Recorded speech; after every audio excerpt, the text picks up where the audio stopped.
ओम नमो भगवते वासुदेवाय। राधे राधे। आप सभी दर्शकों का आपके अपने चैनल पर हार्दिक स्वागत है। आज है 4 फरवरी 2025, दिन मंगलवार, और आज आप सुनेंगे माघ मास महात्म्य का 22वां अध्याय। तो भगवान श्री हरि विष्णु का ध्यान करते हुए कथा का श्रवण करें। इतना कहकर भगवान अंतर्ध्यान हो गए। तब देवनिधि कहने लगे कि हे महर्षि, जैसे गंगा जी में स्नान करने से मनुष्य पवित्र हो जाता है, वैसे ही भगवान की इस कथा को सुनकर मैं पवित्र हो गया। कृपया करके उस स्रोत को कहिए जिससे उस ब्राह्मण ने भगवान को प्रसन्न किया। लोमश जी कहते हैं कि उस स्रोत को पहले गरुण जी ने पढ़ा, उनसे मैंने सुना। हे विप्र, यह स्रोत अध्यात्म विद्या का सार, पापों का नाश करने वाला है। वासुदेव सर्वव्यापी, चक्रधारी, सज्जनों के प्रिय, जगत के स्वामी श्री कृष्ण को नमस्कार है। जब स्तुति करने वाला विचार करे कि सभी जगत विष्णुमय है, तो किसकी स्तुति की जाए। जिस भगवान के श्वास वेद हैं, फिर कौन सी स्तुति उनकी प्रसन्नता के लिए की जा सकती है। जिसको वेद नहीं जान सकते, न वाणी न मन जान सकता है, उसकी स्तुति में अज्ञानी क्या कर सकता है। सारा चर अचर संसार जिसकी माया से चक्र की तरह घूम रहा है, इसी से हे प्रभु आप चक्रधारी कहलाते हो। ब्रह्मा विष्णु आप ही हो। सारे संसार को उत्पन्न करने वाले ब्रह्मा को भी आप उत्पन्न करने वाले हो। जब जीव शरीर को धारण करता है, तब उसमें ज्ञान उत्पन्न होता है। तुम सब सुखों के दाता हो, इसमें कोई भी संदेह नहीं है। आपसे संपूर्ण सुखों को देने वाली बुद्धि उत्पन्न होती है। आप ही 5 कामेंद्रियां, पंच महाभूत तथा मन के विविध भाव हो। ब्रह्मा विष्णु रुद्र की कल्पना से आप संसार की कल्पना इसी प्रकार करते हो जैसे पिता पुत्री की। कवियों में जो रूप शोभा देता है, उन निर्गुण विष्णु भगवान को मैं नमस्कार करता हूँ। जिसमें ज्ञान रखने से श्रुतियों में कहे हुए कर्मों को लोग करते हैं, उस परम ब्रह्म को मैं नमस्कार करता हूँ।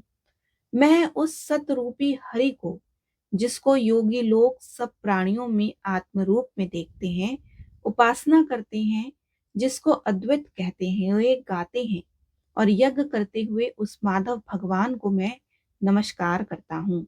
मनुष्यों को माया तथा मोह में पैदा हुए विचित्र आभास, अहंकार तथा ममता को जानकर खो देते हैं, उन भगवान को मैं नमस्कार करता हूँ।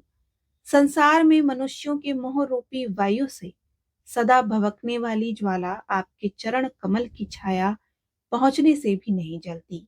जिसके स्मरण मात्र से मोह, अज्ञान, रोग, दुख दूर हो जाते हैं, उस अनंत रूप को नमस्कार करता हूँ। जिसमें मिल जाने पर और किसी दूसरे की इच्छा नहीं रहती, जिसको जानकर अद्वैतवादी आत्मा को देखते हैं। यदि विष्णु शब्द का अर्थ और उसके विषय का ज्ञान एक ही होता, तो इस सत्य से हे माधव इस संसार की माया में फंसकर तेरे ही ध्यान में रत रहता। यदि वेदांत दर्शन में भगवान सारे संसार में व्याप्त हैं, तो इसी सत्य से भगवान में भरी निर्विघ्न भक्ति हो, जो बीज नहीं है तो भी बिना बीज के स्वयं विद्यमान है। सो वह विष्णु भगवान रूपी रंग से हमारे बीच के टुकड़े टुकड़े को, जो सृष्टि स्थित तथा लय के लिए ब्रह्मा विष्णु महेश 3 रूप धारण करते हैं और कार्य में सत, रज और तम इन तीनों गुणों में विद्यमान है, वह भगवान मुझ पर प्रसन्न हो। जो प्राणियों के हृदय रूपी मंदिर में निर्मल देव वास करते हैं, वह भगवान मुझ पर प्रसन्न हो। जो अविद्यापूर्ण संसार का त्याग करता है, जगन में आप हो, आपका बनाया हुआ विश्व आनंद करता है। आपके त्याग करने पर अपवित्र हो जाता है और उसका साथ करने पर भी तुम बिना साथ के बने रहते हो। विकार रहित जिनके चवार्क पंचभूत योग से पैदा हुए चैतन्य मानते हुए उपासना करते हैं। जैन लोग आपको शरीर का परिणाम मानते हैं और संख्यावादी तुम्ही को प्रकृति से परे पुरुष मानकर ध्यान करते हैं। जन्म इत्यादि से रहित चैतन्य रूप सदा आनंद स्वरूप उपनिषद जिसकी महिमा गाते हैं, आकाश आदि पंच महाभूत देह मन बुद्धि इंद्रियां सब कुछ तुम ही हो, तुमसे अलग कुछ नहीं। तुम ही सब प्राणियों को उत्पन्न करने वाले हो और मुझको शरण देने वाले हो। तुम अग्नि रवि इंद्र होम मंत्र क्रिया तथा फल सब तुम ही हो। कर्म के फल देने वाले वैकुंठ में तुम्हारे सिवाय कोई नहीं। मैं तुम्हारी शरण में हूँ, सब प्राणियों के हेतु तथा उनको शरण देने वाले तुम ही हो। जैसे युवा पुरुष की युवती में और युवती की युवा में प्रीति होती है, वैसे मेरी प्रीति तुम ही हो। जो पापी भी आपको प्रणाम करता है, उसको यमदूत ऐसे नहीं देखते जैसे उल्लू सूर्य को। प्रत्येक पाप मनुष्य को उस समय तक ही सुख देते हैं जब तक कि वह आपके चरण कमलों का सहारा नहीं लेता। जिसको गुण जाति तथा धर्म को स्पर्श नहीं कर सकते तथा गतियों भी स्पर्श नहीं करती, जो इंद्रियों के वशीभूत नहीं है, जिनका बड़े बड़े मुनि लोग साक्षात नहीं कर सकते, उन भगवान को मैं नमस्कार करती हूँ।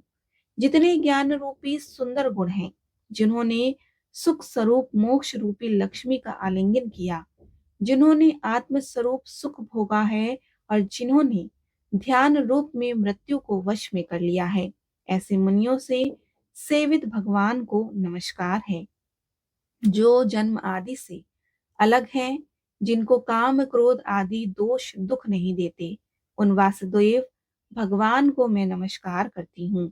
जिनके ज्ञान की गति से अविद्या रूपी मल शुद्ध हो जाता है, जिनके ज्ञान रूपी शस्त्र से संसार रूपी शत्रुओं का नाश होता है, उन दुखों के नाश करने वाले को मैं नमस्कार करती हूँ। जिस प्रकार सब स्थावर जंगम संसार को उत्पन्न करते हैं, इसी सत्य से भगवान मुझको दर्शन दे। इस प्रकार उसकी सच्ची भक्ति देखकर भगवान ने प्रसन्न होकर उस ब्राह्मण को दर्शन दिए और ब्राह्मण की स्तुति से प्रसन्न होकर तथा उसको वरदान देकर भगवान अंतर ध्यान हो गए और वह ब्राह्मण कृत कृत होकर भगवान में लीन हो गया और शिष्यों के साथ स्तोत्र पढ़ता हुआ तपोवन में रहने लगा। जो कोई स्तोत्र को पढ़ता अथवा सुनता है, उसकी बुद्धि पाप में नहीं लगती, ना ही बुरा फल देखता है। इसके कीर्तन से मनुष्यों की बुद्धि मन तथा इंद्रियां स्वस्थ होती हैं। जो भक्ति पूर्वक इसके अर्थ को विचार कर इसका जप करता है, वह वैष्णव पद को प्राप्त होता है। इसके सदैव पढ़ने से मनोवांछित कार्य सिद्ध हो जाते हैं और मनुष्य सुपुत्र पाता है तथा धन पराक्रम और चिरायु प्राप्त करता है। इसके पाठ से बुद्धि धन यश कीर्ति ज्ञान तथा धर्म बढ़ते हैं। दुष्ट ग्रहों की शांति होती है और यह व्याधियों व अनिष्टों को दूर करता है, दुर्गति से तारता है और इसके पढ़ने से सिंह व्याघ्र चोर भूत देव पिशाच और राक्षस का भय नहीं रहता। जो भगवान का पूजन करके इस स्तोत्र को पढ़ता है, वह पापों से ऐसे ही अलग रहता है जैसे जंगल पंख से कमल। जो स्तोत्र को एक काल दो काल या तीन काल पढ़ता है, वह अच्छे फल को प्राप्त करता है। जो मनुष्य प्रातःकाल स्तोत्र को पाठ करता है, वह इस श्लोक और परलोक में अच्छे सुख प्राप्त करता है। वेद युति का बनाया हुआ यह स्तोत्र भगवान को अत्यंत प्रिय है। भगवान के दर्शन कराने वाला योग सागर नाम का यह स्तोत्र परम पवित्र है। जो कोई भक्ति पूर्वक इसको पढ़ता है, वह विष्णु लोक को जाता है। अब पिशाच मोक्ष की कथा कहते हैं। इस प्रकार माघ मास महात्म्य का 22वां अध्याय संपूर्ण हुआ। बोलिए श्री हरि विष्णु भगवान की जय। अब आप सुनेंगे श्री नारायण कवच। नारायण कवच भगवत पुराण के छठे स्कंद के अध्याय 8 में आता है। यह देखा और अनदेखी हमारे दुश्मनों से खुद को बचाने के लिए एक कवच है। नारायण कवच एक बहुत ही संक्षिप्त स्तोत्र है, जिसमें केवल 24 श्लोक हैं। इसे दिन में एक बार पढ़ना चाहिए और मुश्किल से इसमें 10 मिनट लगते हैं। इस प्रक्रिया को अग्नेय और करन्यास कहा जाता है। श्रीमद् भागवत के अध्याय 8 में नारायण कवच के संबंध में न्यास व कवच पाठ हेतु बताया गया है। श्री भगवान श्री हरि गरुड़ की पीठ पर अपने चरण कमल रखे हुए हैं। अड़िमा आदि 8 सिद्धियां उनकी सेवा कर रही हैं। राजा परीक्षित ने पूछा कि भगवान, देवराज इंद्र ने जिससे सुरक्षित होकर शत्रुओं की चतुरांगिनी सेना को खेल खेल में अनायास ही जीत कर त्रिलोकी की राजलक्ष्मी का उपभोग किया, आप उस नारायण कवच को सुनाइए और यह भी बतलाइए कि उन्होंने उससे सुरक्षित होकर रणभूमि में किस प्रकार आक्रमणकारी शत्रुओं पर विजय प्राप्त करी। श्री शुक्र जी ने कहा कि परीक्षित, जब देवताओं ने विश्व रूप को पुरोहित बना दिया, तब देवराज इंद्र के प्रश्न करने पर विश्व रूप ने नारायण कवच का उपदेश दिया। तुम एकाग्र चित्र होकर इसका श्रवण करो। विश्व रूप ने कहा कि देवराज इंद्र, भय का अवसर उपस्थित होने पर नारायण कवच धारण करके अपने शरीर की रक्षा कर लेनी चाहिए। उसकी विधि यह है कि पहले हाथ पैर धोकर आचमन करें, फिर हाथ में कुश की पवित्री धारण करके उत्तर मुख कर कर बैठ जाएं। इसके बाद कवच धारण पर्यंत और कुछ न बोलने का निश्चय करके पवित्रता से ओम नमो नारायणा और ओम नमो भगवते वासुदेवाय इन मंत्रों के द्वारा हृदय आदि अंग न्यास तथा अंगुष्ठ आदि करन्यास करें।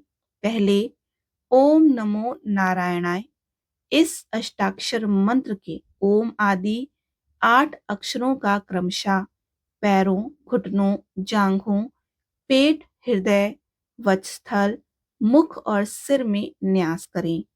पूर्वोक्त मंत्र के यकार से लेकर ओंकार तक 8 अक्षरों का सिर से आरंभ कर उन्हीं 8 अंगों में विपरीत क्रम से न्यास करें। तदंतर ओम नमो भगवते वासुदेवाय इस 12 अक्षर मंत्र के ओम आदि 12 अक्षरों का दाई तर्जनी से बाई तर्जनी तक दोनों हाथों की 8 उंगलियों और दोनों अंगूठों की 2-2 गांठों में न्यास करें। फिर ओम विष्णवे नमः इस मंत्र के पहले अक्षर ओम का हृदय में, वी का ब्रह्म रंध्र में, शा का भगों के बीच, ड़ा का चोटी में, वे का दोनों नेत्रों में और ना का शरीर की सब गांठों में न्यास करें। तदंतर ओम मह अस्त्राय फट कहकर दिग्बंध करें और इस प्रकार न्यास करके इस विधि को जानने वाला पुरुष मंत्र में हो जाता है। इसके बाद समग्र ऐश्वर्य, धर्म, यश, लक्ष्मी, ज्ञान और वैराग्य से परिपूर्ण इष्ट देव भगवान का ध्यान करें और अपने को भी तद्रूप ही चिंतन करें। तत्पश्चात विद्या, तेज और तप स्वरूप इस कवच का पाठ करें।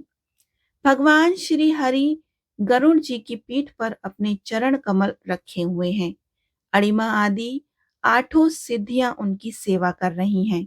8 हाथों में शंख, चक्र, ढाल, तलवार, गदा, बाण, धनुष और पाश धारण किए हुए हैं। वे ही ओंकार स्वरूप प्रभु सब प्रकार से सब ओर मेरी रक्षा करें। मत्स्य मूर्ति भगवान जल के भीतर जल जंतुओं से और वारुण के पाश से मेरी रक्षा करें। माया से ब्रह्मचारी रूप धारण करने वाले वामन भगवान स्थल पर और विश्व रूप श्री त्रिविक्रम भगवान आकाश में मेरी रक्षा करें। जिनके घोर अट्टहास करने पर सब दिशाएं गूंज उठी थी और गर्भवती दैत्य पत्नी के गर्भ गिर गए थे, वे दैत्युत पतियों के शत्रु भगवान नरसिंह किले, जंगल, रणभूमि आदि विकट स्थानों पर मेरी रक्षा करें। दहाड़ों पर पृथ्वी को उठा लेने वाले यज्ञ मूर्ति वराह भगवान, मार्ग में परशुराम जी, पर्वतों के शिखरों और लक्ष्मी जी के सहित भरत के बड़े भाई भगवान रामचंद्र प्रवास के समय मेरी रक्षा करें। भगवान नारायण मारण मोहन आदि भयंकर अभिचारों और सब प्रकार के प्रमादों से मेरी रक्षा करें। ऋषि श्रेष्ठ नर गर्व से, योगेश्वर भगवान दत्तात्रेय योग के विघ्नों से और त्रिगुणाधिपति भगवान कपिल कर्म बंधन से मेरी रक्षा करें। परम श्री सनत कुमार कामदेव से, है ग्रीव भगवान मार्ग में चलते समय देव मूर्तियों को नमस्कार आदि न करने पर अपराध से, देवर्षि नारद सेवा अपराधों से और भगवान कच्छप सब प्रकार के नरकों से मेरी रक्षा करें। भगवान धन्वंतरी कुपत से, जितेंद्र भगवान ऋषभ देव सुख दुख आदि भयदायक द्वंद्वों से, यज्ञ भगवान लोकापवाद से, बलराम जी मनुष्यकृत कष्टों से और श्री शेष जी क्रोधवश नामक सर्पों के गणों से मेरी रक्षा करें। भगवान श्री कृष्ण द्वैपायन व्यास जी अज्ञान से तथा बुद्ध देव पाखंडियों से और प्रमाद से मेरी रक्षा करें। धर्म रक्षा करने वाले महान अवतार धारण करने वाले भगवान कल की पाप बहुल कल की काल के दोषों से मेरी रक्षा करें। प्रातःकाल भगवान केशव अपनी गदा लेकर कुछ दिन चढ़ जाने पर भगवान गोविंद अपनी बांसुरी लेकर, दोपहर के पहले भगवान नारायण अपनी तीक्ष्ण शक्ति लेकर और दोपहर को भगवान विष्णु चक्रराज सुदर्शन लेकर मेरी रक्षा करें। तीसरे पहर में भगवान मधुसूदन अपना प्रचंड धनुष लेकर मेरी रक्षा करें।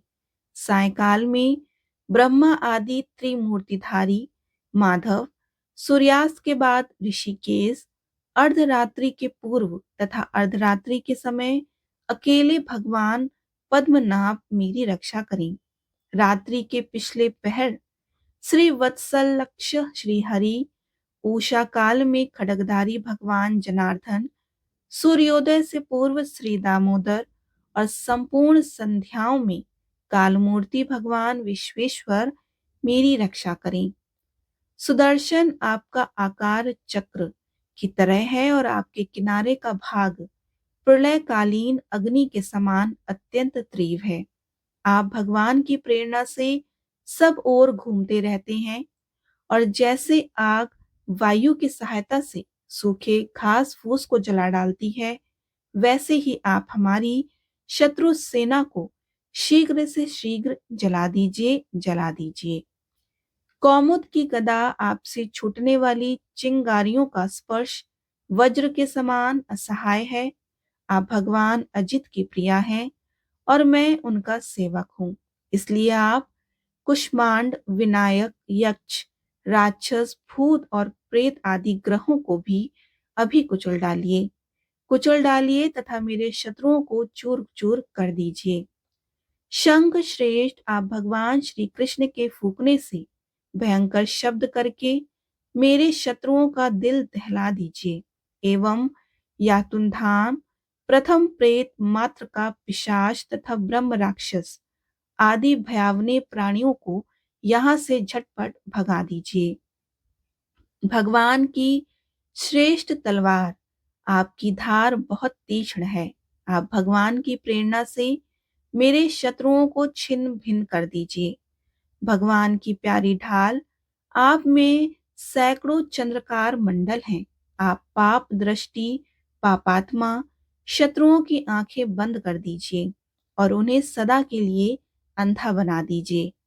सूर्य आदि ग्रह, धूमकेतु आदि केतु, दुष्ट मनुष्य, सर्प आदि रेंगने वाले जंतु, दाढ़ों वाले हिंसक पशु, भूत प्रेत तथा पापी प्राणियों से हमें जो जो भय हो और जो जो हमारे मंगल के विरोधी हों, वे सभी भगवान के नाम, रूप तथा आयुधों का कीर्तन करने से तत्काल नष्ट हो जाएं।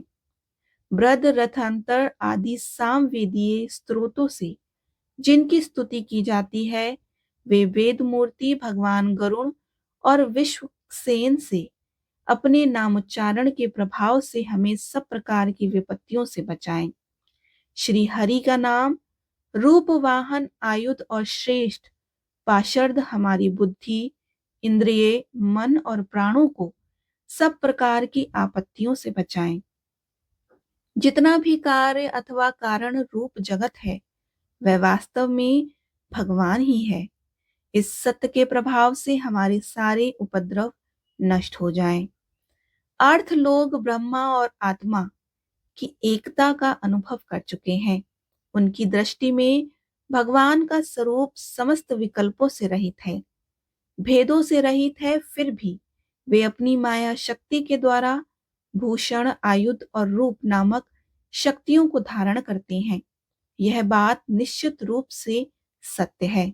इस कारण सर्वज्ञ सर्वव्यापक भगवान श्री हरि सदा सर्वत्र सब स्वरूपों से हमारी रक्षा करे, जो हमें अपने भयंकर अट्टहास से सब लोगों को भय को भगा देते हैं और अपने तेज से सबका तेज ग्रस्त कर लेते हैं। वे भगवान नरसिंह दिशा विदिशा से नीचे ऊपर बाहर भीतर सब ओर से हमारी रक्षा करें। देवराज इंद्र, मैंने तुम्हें यह नारायण कवच सुना दिया। अब इस कवच से तुम अपने को सुरक्षित कर लो। बस फिर तुम अनायास ही सब दैत्य युद्धपतियों को जीत कर लोगे। इस नारायण कवच को धारण करने वाला पुरुष जिसको भी अपनी नेत्रों से देख लेता है अथवा पैर से छू देता है, वो तत्काल समस्त भयों से मुक्त हो जाता है। तो इस वैष्णवी विद्या को धारण कर लेता है, उसे राजा, डाकू, प्रेत, पिशाच आदि और बाघ आदि हिंसक जीवों से कभी किसी प्रकार का भय नहीं होता। देवराज, प्राचीन काल की बात है, एक कौशिक गोत्रीय ब्राह्मण ने इस विद्या को धारण करके योग धारणा से अपना शरीर मरुभूमि में त्याग दिया। जहां उस ब्राह्मण का शरीर पड़ा था उसके ऊपर से एक दिन गंधर्वराज चित्ररथ अपनी स्त्रियों के साथ विमान पर बैठकर निकले। वहां आते ही वे नीचे की ओर सिर किए हुए विमान सहित आकाश से पृथ्वी पर गिर पड़े और इस घटना से उनके आश्चर्य की सीमा ना रही। जब उन्हें बालखिल्य मुनियों ने बतलाया कि यह नारायण कवच धारण करने का प्रभाव है, तब उन्होंने उस ब्राह्मण देव की हड्डियों को ले जाकर पूर्व वाहिनी सरस्वती नदी में प्रवाहित कर दिया और फिर स्नान करके वे अपने लोक में चले गए। श्री शुक्रदेव जी कहते हैं कि परीक्षित, जो पुरुष इस नारायण कवच को समय पर सुनता है और जो आदर पूर्वक इसे धारण करता है, उसके सामने सभी प्राणी आदर से झुक जाते हैं और सब प्रकार के भयों से मुक्त हो जाता है। परीक्षित, शत शुक्र इंद्र ने आचार्य विश्वरूपी से यह वैष्णवी विद्या प्राप्त करके रणभूमि में असुरों को जीत लिया और त्रिलोक लक्ष्मी का उपभोग करने लगे। बोलिए श्री हरि विष्णु भगवान की जय। लक्ष्मी मैया की जय।